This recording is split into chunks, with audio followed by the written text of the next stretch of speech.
Hi to everyone. Now we will talk about The Exorcist. Let's start. The Exorcist is a horror novel by playwright William Peter Blatty, and, later, a classic horror film.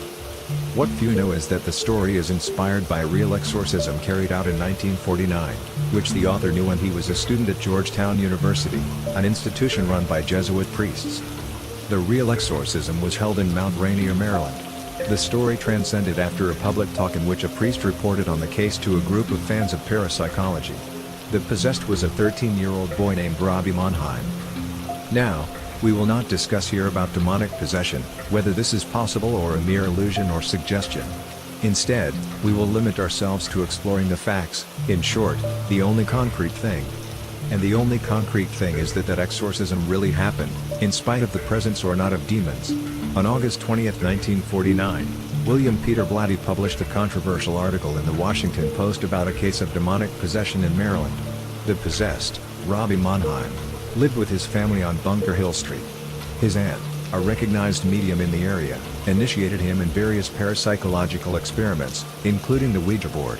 On January 15, 1949, strange phenomena began to appear: steps, scratches on the walls, sounds without apparent cause.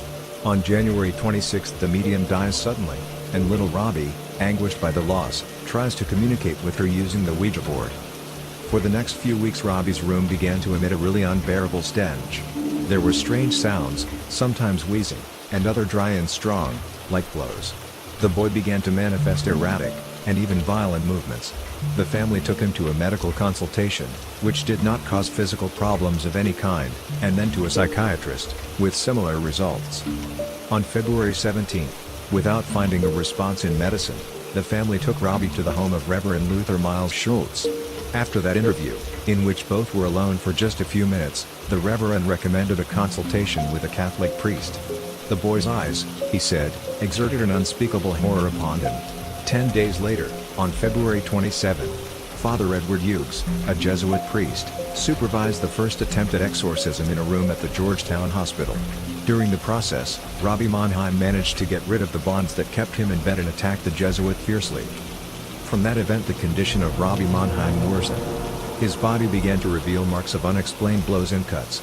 Some witnesses claim to have seen words marked with blood on their torso and arms, including, Lewis, hatred, Saturday.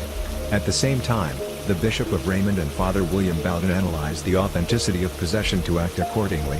Until then, the family was sure that the boy was possessed by the spirit of his aunt. On March 16, another exorcism took place, this time at the house of the Mannheim. During the ritual appeared new signs marked on the boy's body. Words like rancor and hell emerged and disappeared from his skin at a dizzying pace. According to some present, Robbie spat prodigiously, made movements of unusual violence and obscenity. He insulted the priests, referring to ancient Saturnalia between nuns and priests, and even provoked them in a perfect Latin, a language he had never studied.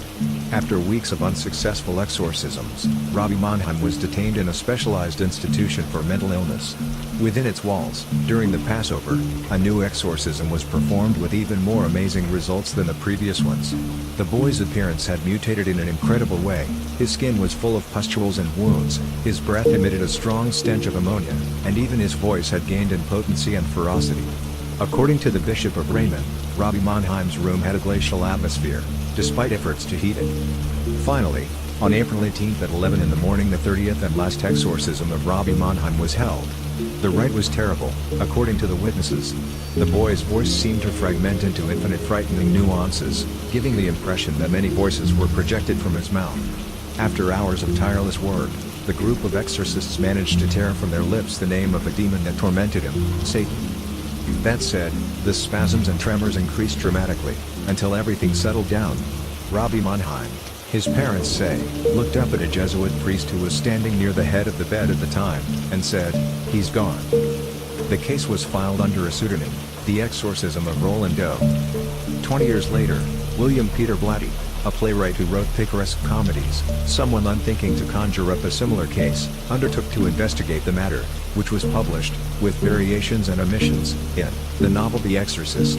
His original intention was to address the genuine case, but after an interview with Robbie Mannheim determined that the best option was to modify the protagonist to save unnecessary suffering.